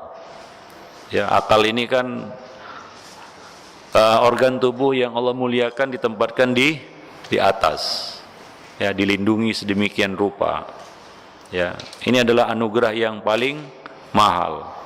Nanti akan kita bahas anugerah akal pada kesempatan-kesempatan berikutnya. Ya, wallahu a'lam bishawab. Demikian saja ikhwan fillah kajian kita pada petang ini. Mudah-mudahan bermanfaat ya dan menumbuhkan kesadaran kita ya, dan sekaligus mempertebal iman kita, meruntuhkan segala kesombongan dan keangkuhan kita, membuat kita menjadi hamba yang lebih tawaduk, khuduk dan tunduk ya kepada Allah Subhanahu wa taala pencipta kita. Ya, wallahu alam bissawab.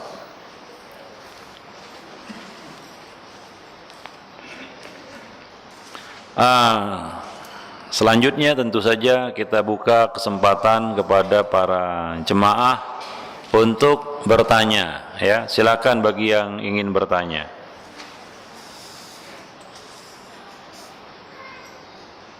Nanti kalau sudah dapat bukunya silakan dibaca-baca. Ada yang ingin tanya? Langsung.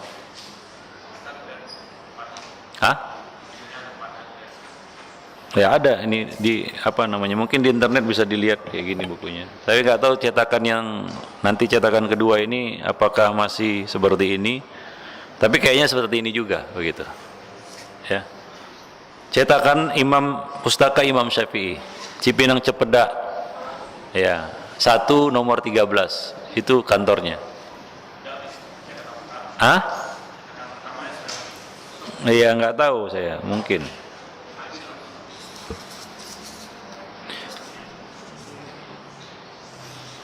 Ustadz tanya, kontroversi sholat qadha wajib. Sholat wajib qadha maksudnya. Sholat wajib di qadha begitu. Ya, betul ini maksudnya. Yaitu orang-orang yang terlewat waktu sholat kemudian dia qadha. Itu maksud pertanyaan ini. Ya, memang ada bukan kontroversi ya, perbedaan pendapat di kalangan ulama. Apakah orang-orang yang melewatkan waktu sholat dengan sengaja, kalau tanpa sengaja jelas dia harus mengqadha. Ini orang yang meninggalkan sholat dengan sengaja hingga keluar waktunya. Apakah dia mengqadha sholatnya? Atau dia tidak perlu mengqadha namun dia cukup bertaubat? Memang ada beberapa dua pendapat di sini di kalangan ulama. Jumhur ulama mengatakan bahwa orang ini mengqadha. Ini pendapat Imam Syafi'i dan pendapat ulama-ulama madhab lainnya. Dia mengqadha karena Allah mengatakan wa aqimis sholata lidzikri, dan tegakkanlah salat untuk mengingatku. Orang ini lalai. Ya. Bukan lupa ataupun terluput, tapi sengaja lalai. Dia tetap diperintahkan untuk salat untuk mengingat Allah Subhanahu wa taala, maka tidak gugur kewajibannya. Dia tetap salat dan bertaubat. Jangan ulangi lagi. Ya, ini pendapat pertama dan ini pendapat jumhur ulama dan ini pendapat yang kuat. Pendapat yang kedua, dia tidak perlu salat. Dia harus yang dia lakukan hanyalah bertaubat. Ini pendapat Ibnu Hazm Al-Zahiri dan beberapa pendapat ulama-ulama mutaakhirin lainnya. Ya, wallahu alam bissawab.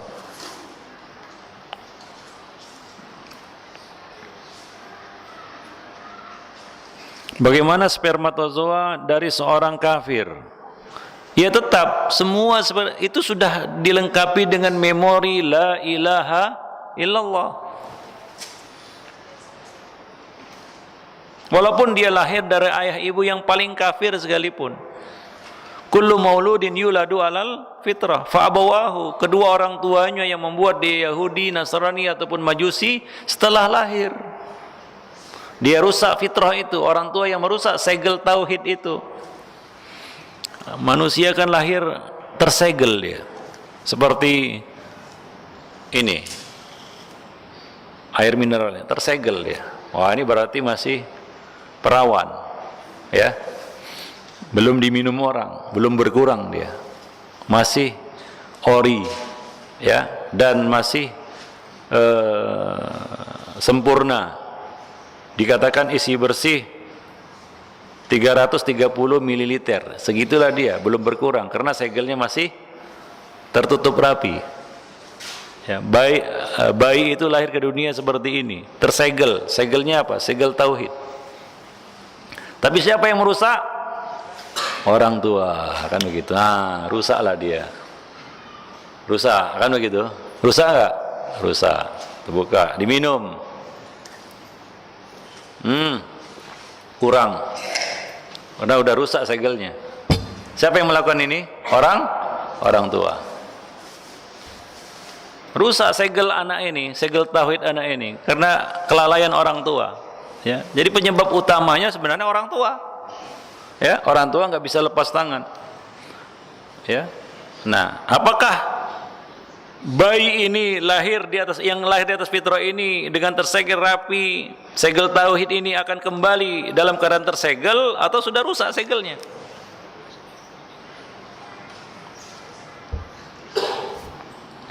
Kewajiban orang tua mengembalikan titipan ini, ya, lengkap, komplit dengan segel-segelnya. Jangan rusak. Kembali dia kepada penciptanya. Itu kewajiban orang tua. Akhwani fiddin ma'asyiral muslimin. Ya, wallahu a'lam bishawab.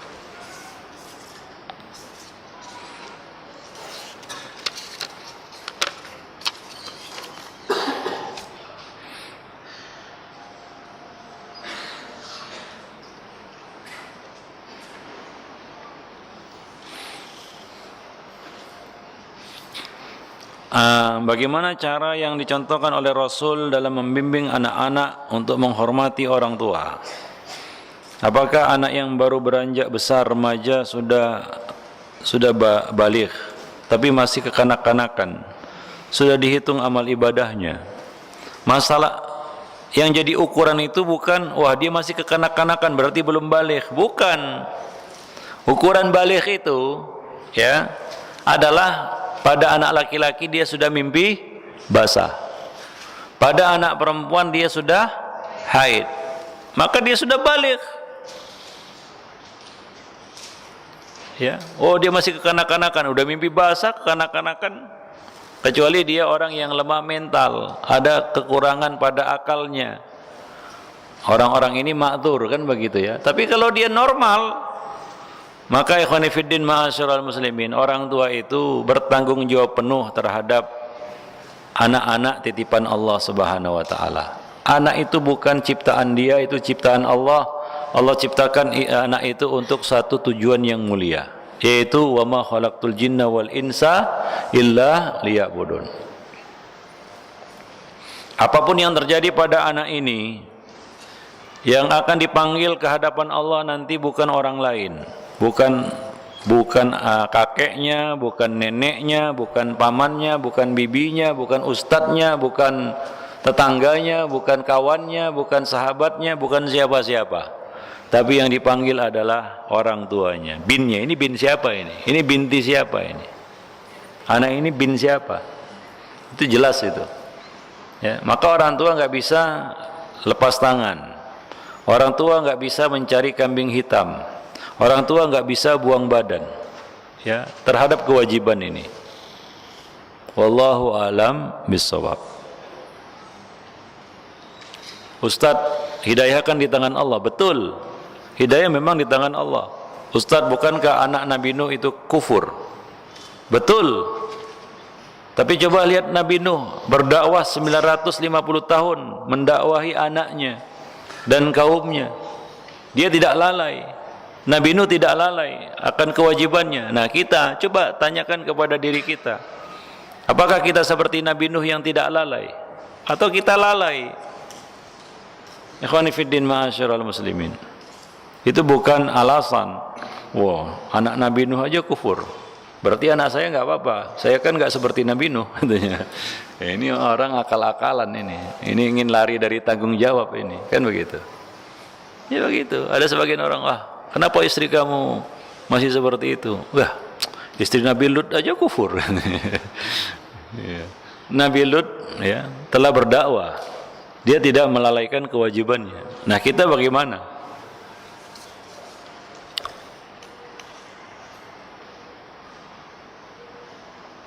Apakah satu sperma dari 400 juta tersebut sudah ditakdirkan Allah untuk jadi pemenang? Sudah.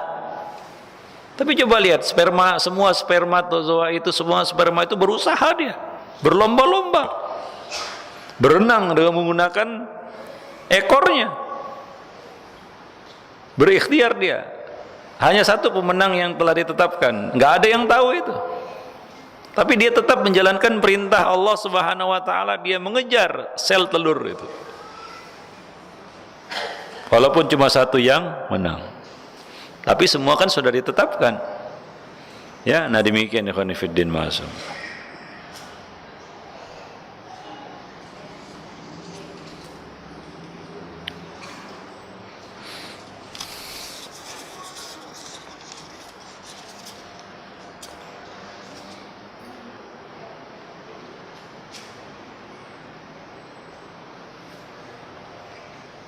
Afwan, saya sedang bersih-bersih bunga riba. Yang terbaik diberikan pada siapa?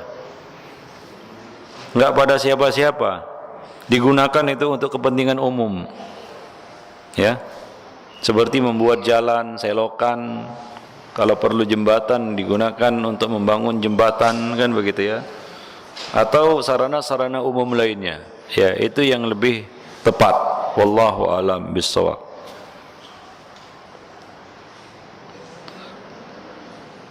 Ana berikan kepada pembantu untuk perbaikan rumahnya agar layak tinggal, bolehkah?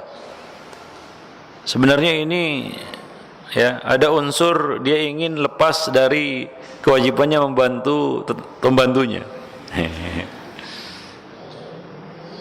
Ya. Untuk membantu pembantu seperti ini sebenarnya itu adalah tanggung jawab kewajiban majikan. Jangan dia gunakan uang riba itu untuk itu. Seolah-olah dia ingin melepaskan, nah ini lepas ini pakai bunga riba ini untuk ini ya. Lalu sebenarnya dia yang berkewajiban, dia yang punya beban, dia yang punya tanggung jawab moral untuk membantu pembantunya ini, khadimnya ini, pelayannya ini, pegawainya ini, ya kan? Kenapa nggak diberikan aja kepada orang tua, nah untuk bantu orang tua uang riba kan gitu? Digunakan untuk kepentingan-kepentingan umum, sifatnya umum, tidak kepada orang tertentu. Misalnya bangun jalan, memperbaiki jalan yang rusak, memperbaiki selokan, kan begitu ya. Itu kan untuk kepentingan umum. Ya, wallahu a'lam bishawab.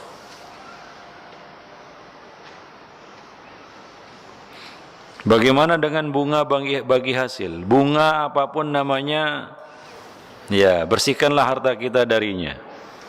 Wallahu a'lam bishawab. Baik itu dari bank syariah, non syariah, dari apapun namanya, kalau itu mengandung unsur riba, bersihkan harta kita darinya. Karena kita yang hidup sekarang ini cukuplah, kita ini nggak bisa lepas dari riba. Paling tidak kita terkena bunga-bunga debu-debu riba. Ya kan? Kita terkena debu-debu riba. Ada yang nggak ngantongi duit sekarang ini? Ada yang nggak ngantongi duit? Nggak ada kan? Di kantongnya ada duit. Kalau saya nggak ada, nggak di sini dia. Ya. Ya, kita pakai duit kan?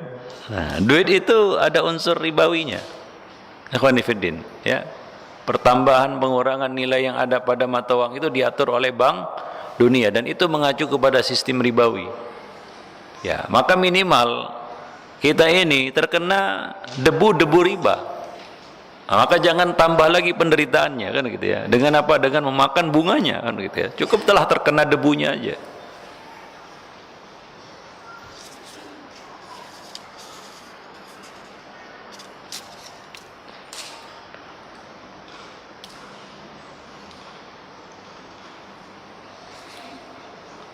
Tadi dijelaskan bahwa yang merusak tauhid anak itu adalah orang tua.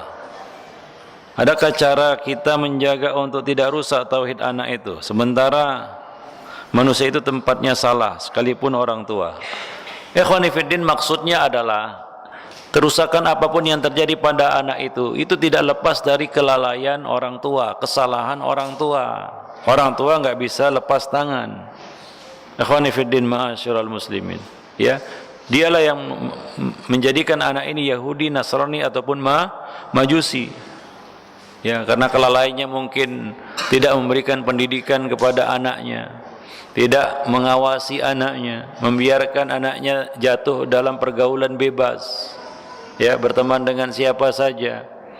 Ya, jadi orang tua itu ada sedikit banyaknya saham dan peran di dalam merusak anak-anak mereka. Wallahu a'lam bishawab. Maka berat memang tugas dan tanggung jawab sebagai orang tua, apalagi pada masa seperti sekarang ini. Ya, namun Allah Subhanahu wa taala menilai kita dari usaha yang kita lakukan. Kalau kita sudah melaksanakan kewajiban kita memberikan pendidikan kepada anak, ya, semampu yang kita bisa lakukan, ya, tapi qadarullah, hidayah kan bukan di tangan manusia, bahkan bukan di tangan Nabi. Innaka la tahdi man ahbabta walakinnallaha yahdi may yasha wallahu wa huwa a'lamu bil muhtadin. Ya, engkau tidak mampu memberikan hidayah kepada orang yang kamu cintai, tapi Allah memberikan hidayah kepada siapa yang dikehendakinya, dan Dia Maha tahu siapakah yang mau menerima hidayah itu. Kalau orang tua sudah melaksanakan tugas dan tanggung jawabnya dengan baik, memberikan pendidikan, ya, semampu yang bisa dia lakukan, tapi ternyata keputusan akhir bahwa anak itu ternyata tidak dapat hidayah, ya sudah, ya, Allah menilai kita dari usaha yang sudah kita lakukan. Apabila tidak ada unsur kelalaian pada orang tua di situ, mudah-mudahan itu bukan menjadi tanggung jawab kita lagi, ya. Nah, demikian ikhwani fiddin, ma'asyiral muslimin. Tapi kalau di sana ada unsur kelalaian orang tua tidak mau peduli dengan pendidikan anaknya, dibiarkan begitu saja, maka ini jelas merupakan salah satu kesalahan orang tua. Orang tua adalah penyebabnya. Wallahu a'lam bishawab. Ya.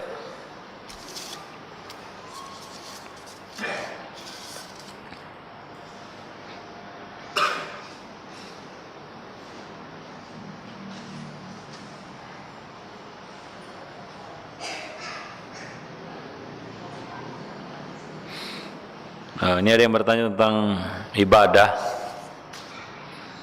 Tadi di walimah saya sholat jemaah zuhur, tapi imam bilang niat jamak takdim dua-dua. Begitu selesai saya lihat jam masih waktu zuhur. Jadi waktu asar barusan anak saya sholat asar 4 rakaat lagi. Apa yang tersebut betul? Bagaimana sebaiknya? Ini ikut jamak dia atau enggak? Kalau imam musafir, dia mengerjakan sholat 2 rakaat dan dia perlu jamak, lalu dia jamak dengan sholat asar. Orang-orang yang mukim, yang sholat di belakangnya melanjutkan sholat mereka, karena mereka bukan musafir. Seorang yang bukan musafir, mukim, tidak boleh mengqasar salat, karena qasar ini khusus bagi para musafir. Ya, maka orang-orang mukim itu melanjutkan salatnya, menyempurnakan salatnya 4 rakaat, dan tidak ada di sini, tidak perlu mereka menjamak ataupun menggabungkan salat. Ya, tidak perlu dia ikut jamak salat ini. Ya, nanti tiba waktu asar dia sholat asar karena dia bukan musafir dan tidak ada hajat dia untuk menjamak sholat.